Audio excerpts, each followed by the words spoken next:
আমি নাটোর থেকে বলছি। ঘটনাটা আমার ছোট বোন এবং আমার পরিবারের সাথে হয়েছিল। আমার বোন ক্লাস 9-এ পড়তো।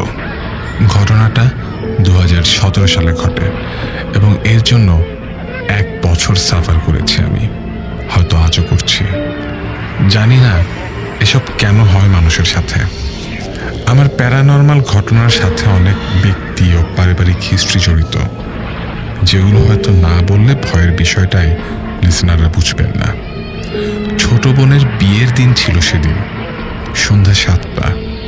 কাজী এলো, কিন্তু কবুল বলার সময় হঠাৎ রাগে সে উঠে পড়ে, কবুল না বলে। এভাবেই ঘটনার শুরু। বোঝানো থেকে মারধর পর্যন্ত সব প্রেশারই করা হয় তাকে। তবুও তার একটাই কথা, পাত্রের ফেসটা আমার বোনের বিকৃত লাগছে। সেই রাতটা নির্ঘুম কাটে সবার। পাত্র সেদিন আমার সাথেই ছিল রুমে। সকালে ওর মা আসে, কান্নাকাটি হয়। পরে পাত্র এই বলে চলে যায় যে ওকে বোঝান সব ঠিক হলে বিয়ে হবে আবার। আমরা সেদিনই আমাদের এলাকার এক পীরের কাছে বোনকে নিয়ে যাই। উনি ঝাড়ফুঁক করে একটা তাবিজ দেন। তার বাসা থেকে আমার বাড়ি এসে দেখি আমার বোনের গলায় ডোরটা বাঁধা আছে, কিন্তু তাবিজটা নেই। আশ্চর্য হয়নি অবশ্য, ভাবলাম ও খুলে ফেলেছে বোধহয়। আবার আমার মা আরেকটা তাবিজ এনে বেঁধে দেন বোনের গলায়। ঘণ্টাখানেক পর পুরো তাবিজটাই গায়েব। আমার বোনকে বললে ও বলে ও কিছুই জানে না। কাজী সাহেবকে বললে উনি বলেন একটা জিন ওকে বউ বানিয়েছে, তিনি সেই সমস্যার সমাধান করতে 5,000 টাকা নেবেন।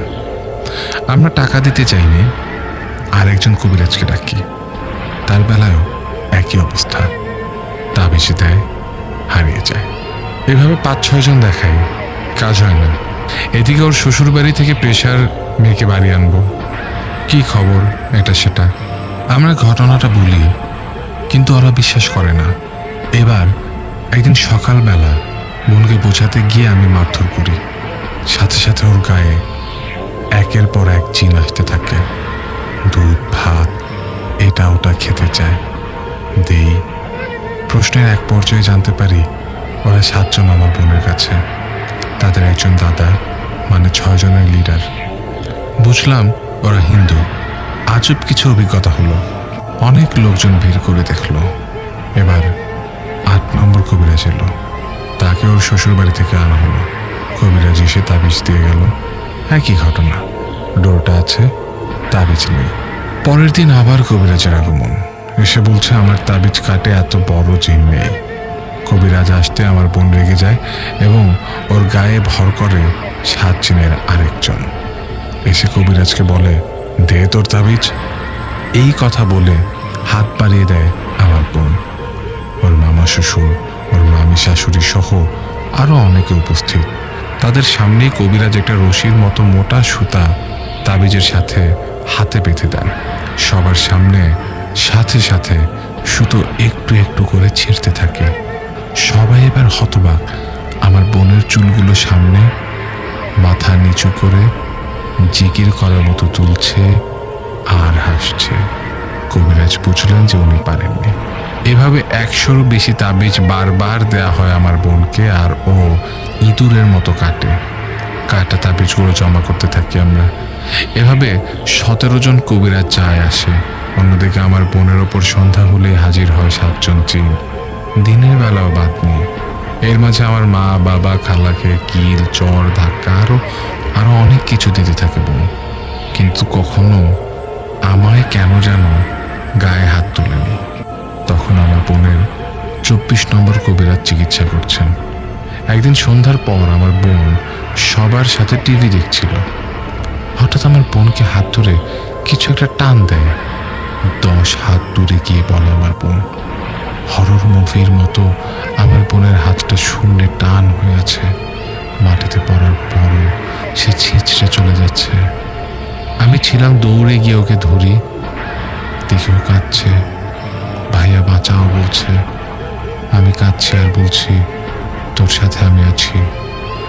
এক পর্যায়ে আমি গালি দেওয়া শুরু করলাম ওর সাথে যারা আছে তাদের। হঠাৎ করে দেখতে পেলাম সব শান্ত হয়ে গেল। ওকে সবাই মিলে শুয়ে দিলাম। এর 10 মিনিট পর দেখি ও নিজের গলা একাই টিপে ধরেছে আর কেঁদে কেঁদে বলছে, আমায় ছাড় ভাইয়া, কই তুমি? বাসায় প্রচুর লোক জমা হয়, সবাই মিলেও হাতটা গলা থেকে ছাড়াতে পারছি না।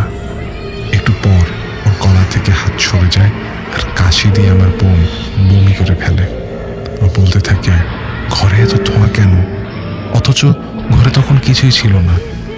কিছুক্ষণ এমন চলার পর আম্মু কান্না করতে করতে বলে, তোমরা যেই হও দয়া করে চলে যাও। অনেকক্ষণ বলার পর ওরা চলে যায়। একটু পরে ওদের একজন আমার বোনের শরীরে আসলে আমি চড় মারি। আমার বোনের জ্ঞান হারিয়ে যায়। এর কিছুক্ষণ পর বোনের জ্ঞান ফিরল, টয়লেটে যেতে চায় আর সেখানে ওকে আবার জিনগুলো আটকে ধরে। অনেক কষ্টে সবাই মিলে বোনকে ঘরে নিয়ে আসতে এক জিন ওর শরীরে এসে পরিচয় দেয় যে সে বাকি সবার লিডার। সবাই রীতিমতো ভয় পাচ্ছে ওর এখনকার গলা শুনে। বয়স্ক পুরুষের গলায় সে বলে ওঠে, এই মেয়েকে আমি বিয়ে করব, এই মেয়েকে আমি কারো সাথে বিয়ে হতে দিব না। অন্য সবাই যখন তাল কুল হারা, আমার তখন মেজাজ চড়াও হয়েছে তুঙ্গে। আমি বিরক্ত হয়ে প্রথমেই গালি দেওয়া শুরু করলাম। ওই জিনদের লিডার আমাকে বারবার বারণ করছে গালি দিতে। গালি দিলে ক্ষতি করবে আমার বোনের, আমাদের পরিবারের। কে শুনে কার কথা? আমি দেদার সে গালি দিয়ে যাচ্ছি। এক পর্যায়ে আমি আমার বোনের সামনে দাঁড়িয়ে ওকে চড় দিতে শুরু করি। নিজেকে আর ধরে রাখতে পারলাম না। মোটামুটি অনেকগুলো চর আর দেদার সে গালি দেওয়ার এক পর্যায়ে জিনটা বলে যে এখনকার জন্য সে চলে যাচ্ছে, কিন্তু এই অপমানের প্রতিশোধ সে নেবে। আমিও বলতে ছাড়লাম না, দেখি তোর কোন বাপ এসে আমাদের কি ক্ষতি করে। পরের 3টা দিন আমার বোনের ওপর কোনো জিন ভর করেনি। আমি ভাবলাম এটাই বুঝি শেষ। হয়তো ভালোই হতো যদি জিনগুলো আর না ফিরত। কিন্তু কপালের ফের ঠিক 3 দিন বাদে আবার একই দশা। এখন আর অন্য কেউ আসে না। 2 দিন ধরে কন্টিনিউয়াস লিডারের ওপর চড়াও হয়ে বসে আছে। বোন তো প্রতিবার যদি ওর ওপর জিন চড়াও হলে ওকে মারধর করি, তাহলে তো মরেই যাবে আমার বোনটা। ওর খাওয়া দাওয়া বন্ধ হয়ে যায়। বুঝলাম ওকে এবার হয়তো ছাড়বে না, মেরে ফেলবে হয়তো। এতদিনে ভুলে গেল, হঠাৎ মনে হলো এক কাজী বলেছিল জিনের সাথে হয়তো বিয়ে হয়েছে ওর, কিন্তু অন্য কাউকে বিয়ে করতেও দিচ্ছেন, ছাড়ছেও না। এতদিন ভুলে গেলেও হঠাৎ মনে হলো এক কাজী বলেছিল জিনের সাথে হয়তো বিয়ে হয়েছে ওর, তাই অন্য কাউকে বিয়ে করতেও দিচ্ছে না, ছাড়ছেও না। কাজী বলেছিল 5000 টাকা দিলে সেই সমস্যার ব্যবস্থা করবে একটা। নিরুপায় হয়ে তার শরণাপন্ন হলাম।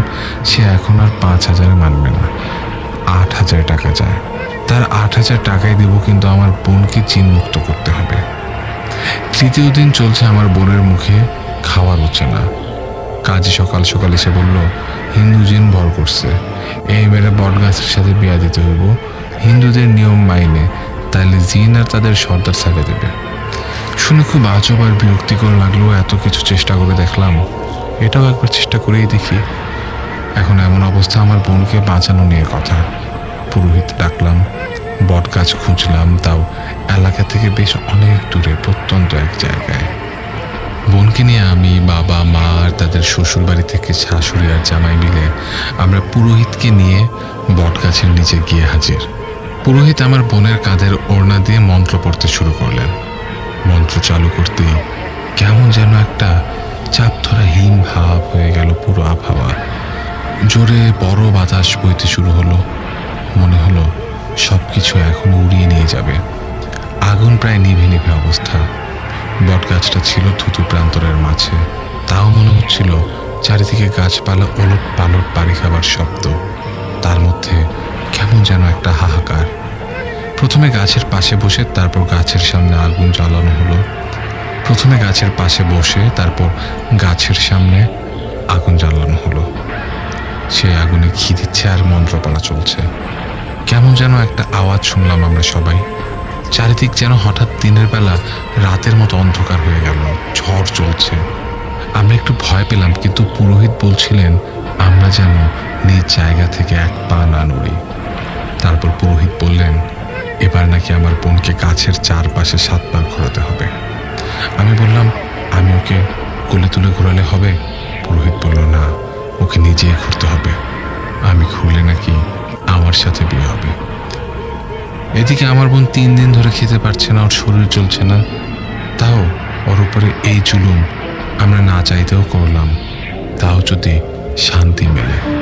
অনেক কষ্ট হলেও 7 পা গাছ আর আগুনের চারিপাশ ঘোরার পর পুরোহিত ওর দিকে লাল সিঁদুর এগিয়ে দিয়ে বলল সিঁদুর পরো, তাহলেই বিয়ে পূর্ণ হবে। পরে বাসায় গিয়ে গোসল দিবি, সব ঠিক হয়ে যাবে। সিঁদুর পরার পর আমার বোন আর দাঁড়িয়ে থাকতে পারল না, মাথা ঘুরে পড়ে গেল। চারিপাশের অশান্তি তাও যেন শান্ত হয়ে গেল। আমরা ওকে বাসায় নিয়ে আসি, গোসল করিয়ে ফ্রেশ করে মুখে খাবার তুলে দিই। বাসায় যাবার পর থেকে 3টা দিন অনেক খারাপ গেছে আমাদের। কেমন জানো ঘরে মনে হতো ঝড় বয়ে যাচ্ছে। আমাদের বাসায় কিছু ঠিক রাখা যেত না, যেন কেউ রাগ করে সব ছুঁড়ে ফেলে দিচ্ছে এদিক ওদিক। ঠিক 3য় দিন সব শান্ত হয়ে গেল। মোটামুটি 2টা সপ্তাহ যেতে না যেতে আমার বোন বেশ সুস্থ হয়ে ওঠে। আমরা ওর সুস্থ হওয়া দেখে মহা খুশি হয়ে ওর শ্বশুরবাড়ি থেকে মানুষ দাওয়াত দিয়েছি বিয়ের কথা আবার শুরু করার জন্য। ঠিক যেদিন ওর শ্বশুরবাড়ি থেকে মানুষ আসবে সেদিন সকালে হঠাৎ আমার বোনের চিৎকারে আমার ঘুম ভাঙে। দৌড়ে ওর রুমে গিয়ে দেখি ওর খাট মোটামুটি হাওয়ায় কে যেন মনে হচ্ছে ঝাঁকাচ্ছে। আমরা অবাক, জিন তাড়ালাম, জিনের সর্দার তাড়ালাম, আবার কিভাবে শুরু হলো এই তাণ্ডব। আমরা সেদিন আর দেরি না করে পুরোহিতার কাজে 2জনকেই খুঁজে আনলাম, সাথে একজন কবিরাজ আসলেন। সবাই মিলে আমার বোনকে ঘিরে বসেছে। কবিরাজ কি হয়েছে বুঝতে জিন ডাকলেন। আবারও সে আগের মতো পুরো বাড়ি সারা দেয়া ঝড়ের মতো আওয়াজ করে কি যেন এসে বসলো ওর পাশে। কবিরাজ জিজ্ঞেস করলেন আবার কেন এমন হচ্ছে? জিন বলে উঠল তোরা এই মেয়েকে আমার সাথে বিয়ে দিছিস, এই মেয়ে এখন আমার, ওকে আমি ছাড়বো না। আমি বট কাছে থাকতাম। ঘটনাটা আমার এক দুঃসম্পর্কের মামার কাছ থেকে শোনা। তার নাম রায়হান। তিনি যেভাবে বলেছেন আমি চেষ্টা করছি ঠিক সেভাবেই বলার। সরাসরি ঘটনায় চলে যাচ্ছে। আমার বড় বোনকে বিয়ে দেওয়া হয় ময়মনসিংহ জেলার ত্রিশাল থানার বনগাঁও নামে একটি গ্রামে। গ্রামটা এমনিতেই নিরিবিলি, লোকজনের বসবাস তেমন একটা নেই। তার উপর সেই এলাকায় তখনও বিদ্যুৎ পৌঁছায়নি। প্রায় জনশূন্য অন্ধকার একটা গ্রাম ছিল। আমার বোনকে যে বাড়িতে বিয়ে দেওয়া হয় সেই বাড়ির চারদিকে ছিল ঝোপঝাড় আর জঙ্গলে ভরা। তাই দিনের বেলাতেও সেই বাড়ি দেখে মনে হতো অন্ধকারে আচ্ছন্ন হয়ে থাকা একটা বাড়ি। আর একটা কথা বলে রাখি, আমার বোনের শ্বশুর যিনি ছিলেন তিনি আবার জিন পালতেন। একদিন রাতে আমার দুলাভাই খাটে ঘুমাচ্ছিলেন। হঠাৎ জেগে উঠে দেখতে পেলেন তার পাশে তার বাবা দাঁড়ানো, আর তাকে বলছে আর ঘুমাতে হবে না, এবার ওঠ। তখন আমার দুলাভাই বলেন বাবা মাত্র শুয়েছি, তাছাড়া এখন তো অনেক রাত, ঘুম থেকে উঠে কি করব? এই বলে দুলাভাই আবার ঘুমিয়ে পড়লেন। কিন্তু তার বাবা তাকে আবারও একইভাবে ডাকতে লাগলেন, ওঠ ওঠ, আর ঘুমাতে হবে না। তখন আমার দুলাভাই মনে মনে ভাবলেন বাবা তো কখনো এমন করার কথা না। তারপর হঠাৎ তার মনে হলো আমার ঘরের দরজা তো বন্ধ ছিল, তাহলে বাবা ঘরে আসলো কি করে? কথাটা মনে হতেই আমার দুলাভাই বিছানা থেকে উঠে দাঁড়িয়ে গেলেন। কিন্তু অবাক করার বিষয় হলো দুলাভাই উঠে দাঁড়ানোর সাথে সাথে তার বাবা তার সাথে ধস্তাধস্তি করতে লাগলেন। দুলাভাইয়ের আর কিছুই বুঝতে বাকি রইল না যে এটা তার বাবা না।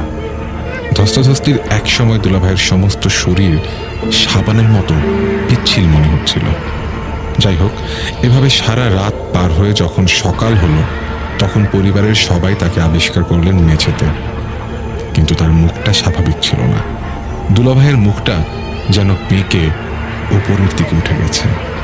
তারপর অনেক কবিরাজ, পানি পড়া, ঝাড়ফুঁক, অনেক তদবির করার বেশ কিছুদিন পর দুলাভাইয়ের মুখ স্বাভাবিক অবস্থায় ফিরে আসে।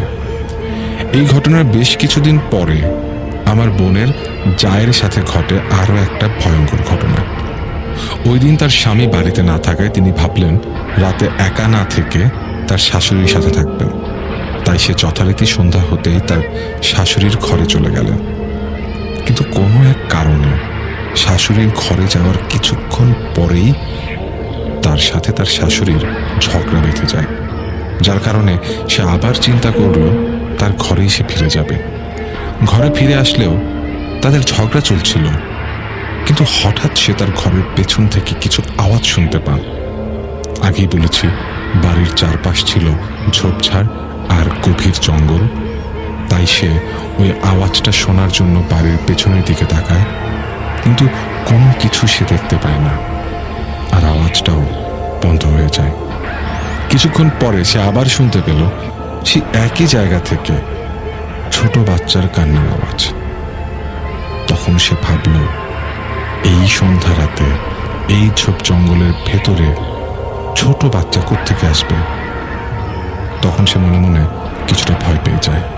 সে ভাবল একা ঘরে থাকার ঠিক হবে না, তাই সে আবার তার শাশুড়ির ঘরে চলে যাওয়ার জন্য দৌড় দিবে। কিন্তু ঠিক তখনই সে যা দেখল, উঠানের ঠিক মাঝখান দিয়ে দুইটা ছোট বাচ্চা, যাদের পরনে কিছুই নেই, তাদের সমস্ত শরীর ছিল একদম কালো, বাচ্চা দুটি উঠানের মাঝখান দিয়ে দৌড়ে বাড়ির পেছনে একটা গাছে উঠে গেল। ঘটনাটি এখানে শেষ হলে হয়তো ভালো হতো, কিন্তু ওই ঘটনার কিছুদিন পরে ওই বাড়িতে ঘটে যায় এক মর্মান্তিক ঘটনা। হঠাৎ করে আমার বোনের ছোট ছেলে, মানে আমার ছোট ভাগ্নে, অসুস্থ হয়ে পড়ে। সাধারণ কিছু মেডিসিন খাওয়ানোর পরেও তার কোনো উন্নতি হচ্ছিল না, তাই তাকে ময়মনসিংহ মেডিকেল কলেজ হাসপাতালে নেওয়া হয়। সেখানে নিয়ে তাকে বেশ কিছুদিন রাখা হলেও ডাক্তাররা আমার ভাগ্নের কোনো রোগ ধরতে পারেননি। কিন্তু এদিকে আমার ভাগ্নের সমস্ত শরীর কেমন যেন শুকিয়ে যাচ্ছিল, সে কোনো কিছুই খেতে পারত না। এভাবে বেশ কিছু ডাক্তার দেখানোর পরেও আমার ভাগ্নের শারীরিক অবস্থার কোনো উন্নতি তো হয়নি, বরং চরম অবনতি হয়। আমার ভাগ্নেকে দেখে মনে হচ্ছিল বিছানায় কঙ্কাল শুয়ে আছে। একসময় ডাক্তাররা বললেন, একে হয়তো আর বাঁচানো সম্ভব হবে না, আপনারা তাকে বাড়ি নিয়ে যান। তাই বাধ্য হয়ে তাকে বাড়িতে নিয়ে আসা হয়। বাড়িতে আনার পর আমার বড় বোন ভাবলেন, সব রকম চিকিৎসা তো করলাম, এবার না হয় শেষমেশ একটু কবিরাজি চিকিৎসা করে। তারপর একজন ভালো কবিরাজ ডাকা হলো। অবাক করার বিষয় হলো, কবিরাজ বাড়িতে এসে আমার ভাগ্নেকে দেখে অবাক হয়ে যান। তারপর সে কবিরাজ বলেন, এই ছেলের ভেতরে অনেক আগেই জিন বা এরকম কিছু একটা প্রবেশ করে এবং আস্তে আস্তে তার শরীরের ভেতর সব কিছু খেয়ে ফেলে, তাই আজ তার এই অবস্থা। এর কিছুদিন পরে, মানে গত বছরের মাঝামাঝি সময়, আমার ছোট ভাগ্নেটি মারা যায়।